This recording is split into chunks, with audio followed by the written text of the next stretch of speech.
আমি যেদিন গুলিবিদ্ধ হয়েছিলাম 19 তারিখে, সেদিন আমাদের আন্দোলনে আমাদের মিছিলের পিছনে দুজন রিক্সা চালক শহীদ হয়েছিলেন। নামটার কথা শুনলেই অনেকের ভিতরে একটা অন্যরকমই হয়। তো আমরা আর সেই দিকে আমি আর কৈফিয়ত দিতে যাব না, কারণ কৈফিয়ত তারাই দেয় যারা অন্যায় করে। আমরা অন্যায় করিনি। আমরা গত 53 বছর আমরা এই বাংলাদেশের গণতান্ত্রিক আন্দোলনে আমরা সম্মুখ সারিতে ছিলাম। আমাদের অসংখ্য ভাই গণতান্ত্রিক আন্দোলনে শহীদ হয়েছেন, জীবন দিয়েছেন এবং কারাবরণ করেছেন, নির্যাতিত হয়েছেন এবং তাদের অঙ্গহানি পর্যন্ত হয়েছে। অতএব আমরা কারো অপকর্মের দায় আমরা দিব না এবং তাদের কৈফিয়ত আমরা দিব না। আমরা অতীতের ন্যায় আমরা আমরা কাজ করব। আপনারা জানেন আজকের এই মার্চ ফর জাস্টিস এই প্রোগ্রামটা জাতীয়ভাবে হওয়ার কথা ছিল, কিন্তু আসলে সবাই উদাসীন। মার্চ ফর জাস্টিসটা কেন জাতীয়ভাবে হওয়া দরকার ছিল? আসলে এই যে গত 16 বছরের যে একটা অবস্থা ছিল এবং গত 53 বছরের যে একটা অচলায়তন একটা অবস্থা এবং যে একটা জঞ্জাল তৈরি হয়েছে, এটা তার একদিনে হয় নাই। এই যে বিচারহীনতার যে সংস্কৃতি, সেটা যে এই 16 বছরে যে হয়েছিল তা না, তার আগে থেকেই এটা চলমান ছিল।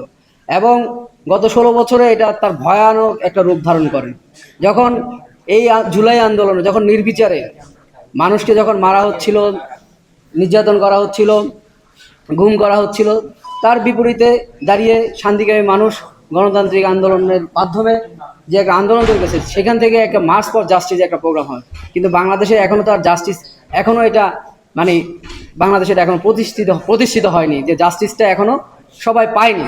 তো এই জাস্টিসটা যতদিন পর্যন্ত আমাদের এই বাংলাদেশে আমরা সকল মানুষের জন্য যত নিশ্চিত না করতে পারবো, ততদিন পর্যন্ত এই মার্চ ফর জাস্টিস আন্দোলন চলমান থাকবে। আমরা এই মার্চ ফর জাস্টিসের আন্দোলনে আমরা হয়তো দুইটা আইকনিক আমরা দেখেছি। মাহতাব ভাই বলেছেন এরকম অসংখ্য লোক আছে।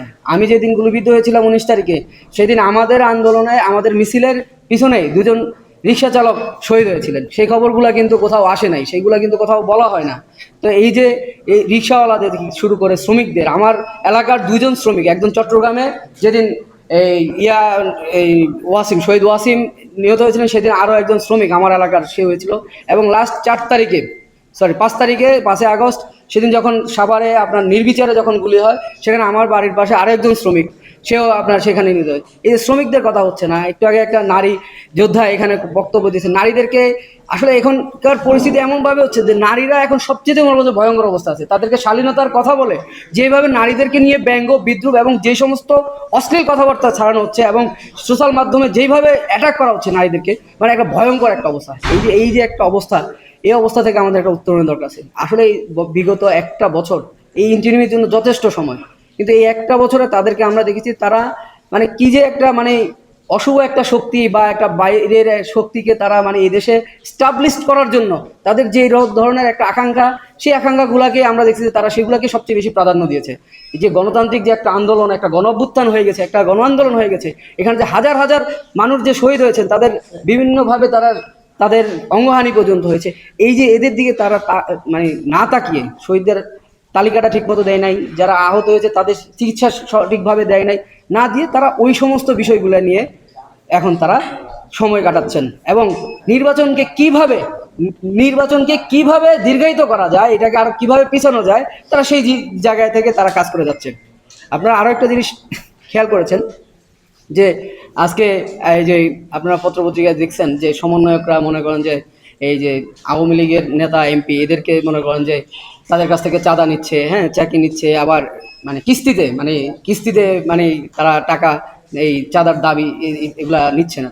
তো এই যে এটা তো আজকে একদিনে না, হ্যাঁ এটা তো আর একজন দুজনে করতেছে না, অনেকেই করতেছে। পত্রপত্রিকায় সবার নাম আসতেছে না। তো যাই হোক, এরকম ভাবে যে ভাগ বাটোয়ারা এবং এই আন্দোলনকে যেভাবে কুক্ষিগত করার যে চেষ্টা, এটা আমরা অতীতেও দেখছি। এবং ওই অতীতে শেখ মুজিব, যার বিরুদ্ধে আমরা কথা বলে আমরা 72 সালে শেখ মুজিবকে আমরা তার বিরোধিতা করে আমরা বেরোয় আসছি, আমাদের নেতৃত্ব যেভাবে বেরোয় আসছে এবং তারা যেই আকারে শেখ মুজিব যেভাবে দেশটাকে আজকের এই 53 বছরের এই একটা ভয়ানক পরিস্থিতিতে ঠেলে দিয়ে গেছিলেন এবং নিজে জীবন দিয়ে সেটার দায় তিনি নিয়েছিলেন, ঠিক আজকে এরাও ঠিক একইভাবে যাচ্ছে। যখন এই যে সরার্দি কলেজ এবং কবি নজরুল কলেজ এবং মোল্লা কলেজে যখন আন্ত কলেজগুলোর যখন একটা সংঘাত হয়, তখন এই বৈষম্য বিরোধী ছাত্র আন্দোলনের নেতৃত্বে আমাদেরকে ডাকা হয়। তখন সেখানে আমি বলেছিলাম যে আপনারা গোষ্ঠীগত করার কারণে আজকে এই সমস্যা, আপনারা আন্দোলনকে গোষ্ঠীগত করেছেন, আপনারা আন্দোলনকে কুক্ষিগত করেছেন, আপনারা শেখ মুজিবের মতো দলীয়করণ করার চেষ্টা করছেন। এইটা কিন্তু একটা ভয়ানক পরিস্থিতি যাবে।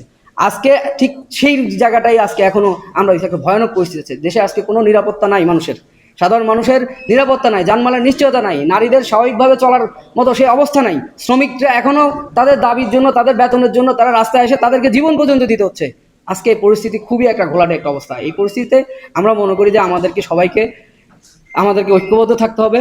আমরা কাউকে, এই দেশটাকে কারো আমরা গোষ্ঠীগত বা ব্যক্তিগত হতে আমরা দিব না, কারো বাপের হবে এই দেশটা, আমরা সেটা চাই না।